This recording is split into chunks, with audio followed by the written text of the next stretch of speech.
Inna lillahi wa inna ilayhi raji'un. Ashama arkafune daawwatoo hordoftoota keenya oduu baay'ee nama gaddisiisuu fi baay'ee onnee nama cabsuudha. Egaan dhugaa rabbi dubbachuuf miira akkamiitiin akka dubbannu hin beeknu. Egaan namoonni ilmaan keessan jireenyaaf dura fooyyeffannaa barannee ija banannaa jedhanii mana nagaadhaan ba'anii lubbuu isaanii karattafan maatii firoottanii fi uummanni Oromoo jajjabina guddaa isiniif hawwina. Innis maal inni yaa uummata keenya dhugaa rabbii dubbachuudhaaf baay'ee wanti nama gaddisiisu shirri bara kana seerri tartiibni mootummaan biyya keenya ittiin deemu har'a lubbuu ilmaan Oromoo hedduu bakka tokkotti fixee jira. Innis maal inni akkuma beekamu biyyattiin qormaata kutaa 12tiif seera dur jirurraa jijjiiruudhaan manneen isaaniitirraa yookaan iddoo itti baratanirraa gara yuunivarsiitiileetti irratti akka imalan taasifamanii jiran. Imala san keessatti guyyaa kaleessaa qofa yoo xiqqaate balaa konkolaataa 8 oltu ta'ame.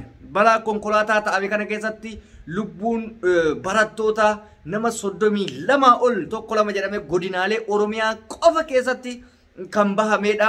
Egaan daa'imti gaafa mana isheetii baatu yookaan ijoolleen gaafa mana isheetii baatu qormaata kana qoramee bira dabarfadhee maatii koo jijjiiree sadarkaa barnootaa koo olsiisa jedhee manaabaa garuu lubbuun harka rabbii waan jirtuuf balaa tasaatiin konkolaataan hedduu sababa daandii toluu dhabuutiin sababa saffisaatiin sababa ogummaa adda addaa dhabuu fi kanneen kana fakkaatanii lubbuu dhabanii jiranii asirratti mootummaa maaf komatti jechuun keessaniin oolu.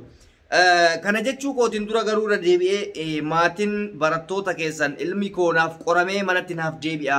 Ilmi koo fatanaa kana darbee yookaan qormaata kana darbee sadarkaa guddarra ga'ee maqaa koo yaamsa jettee abjooftee gaafa abjuun suni karattafu onneen namaatu madaa'a.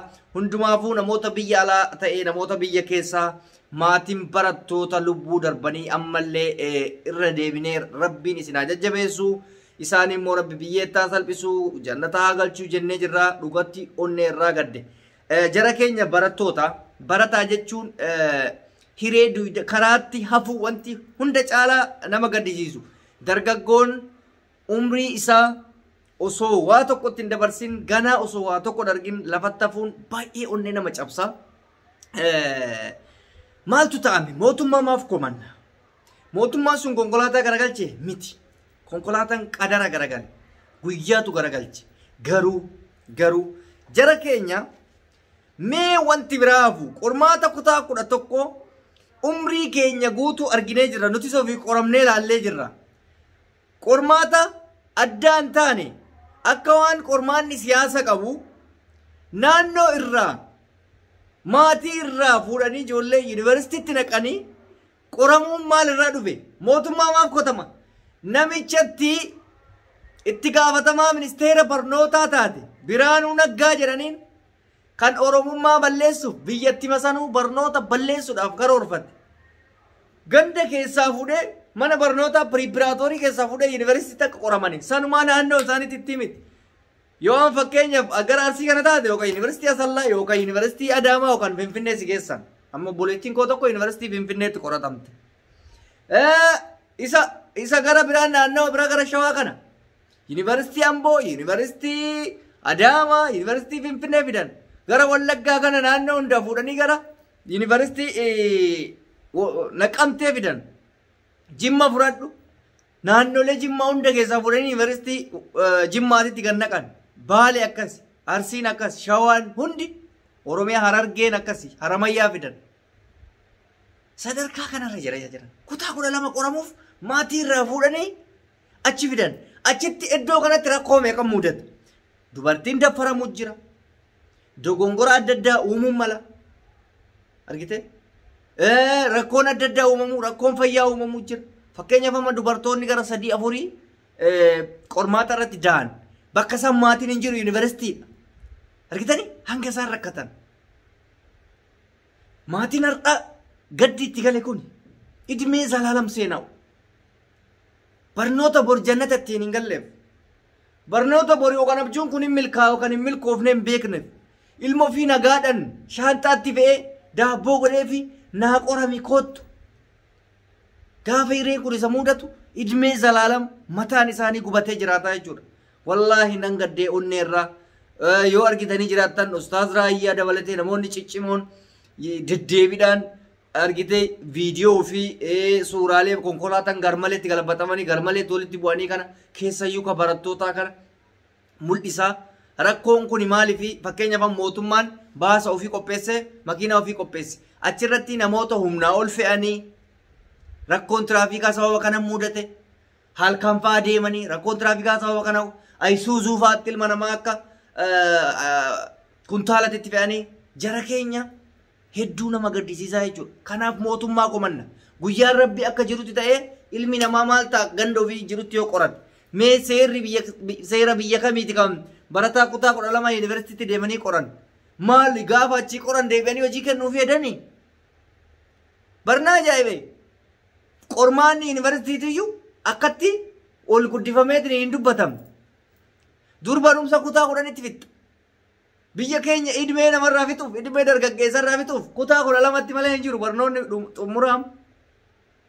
barnoonni xumuraa kutaa 12 sun waan gaarii ayyeen barat qulqullina barnootatiif jedhanii baajata guddaa hanga nagaa waan kan baasan baajata kana barnootaaf hin oolchanii manneen barnootatiin hin haaromsanii rakkataa baratuu hin dandeenyaniin barsiisanii jedhee bar baajata miliyoona meeqa kan baasanii barattoota achitti guyyaa doormitti qallabaa konkolaataa baajata baasanii kana hunda godhanii hanga taaran akka nama dhuunfaa tokkotti haasa'a akka nama baratee bira darbee tokkotti haasa'a arginee jira qormaata turis eegumsa yoo taate noormaaliidha hin jira hanni tokko hin jiru hanni yoo jiraate poolisitti ramadan poolisaan eeggamtee qoramta barsiisaan kutaa adda addaatii dhufa akka kutaa san keessaa qormaanni onnoo hin jenneef akka qormaanni hin hatamneef barsiisaa achi barsiisaa ture hin qoru gara biraatti dhufee qora akka argite namni akka ol beekuun akka musinnaan gooneef mee jara kenna laala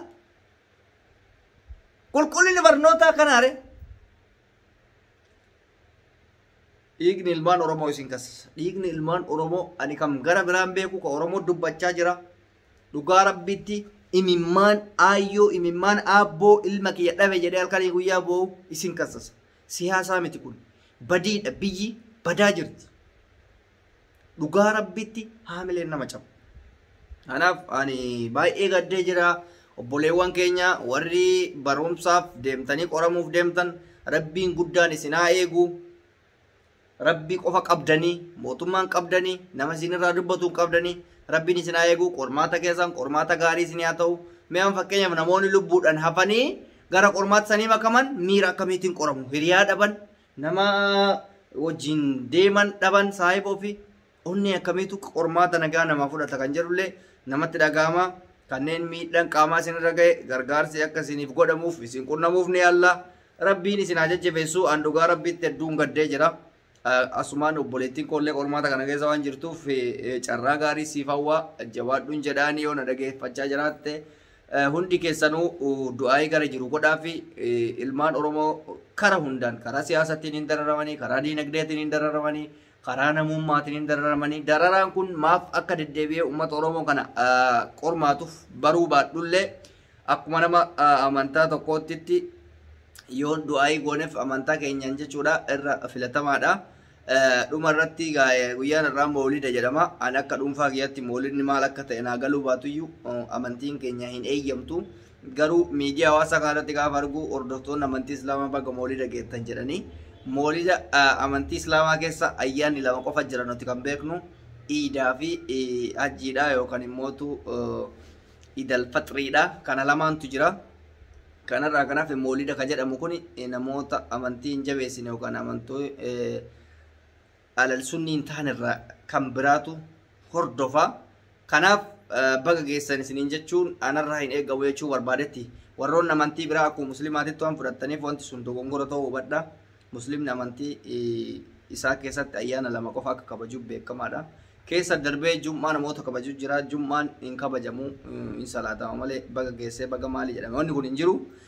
Kanuma isin dhaamaa hordoftoota keenya egaan viidiyoo biraatiin angolitti deebinutti turtii gaarii naaf qabaadha maatii fi firoottan namoonni waan kana mudatan yoo jiraattan rabbi isin haa jajjabeessu irra deebiidhaan isiniin jedha qormaanni qormaata gaarii hundi keessanuu wal quba qabaadhaa viidiyoo biraatti walitti deebina ankas waliin ture reedii adamtuu namoonni chaanaalii kiyya faaraa taatan subscribe gochuun maatii keenya dabalamaa ulfaadhaa kabajamaa nagaatti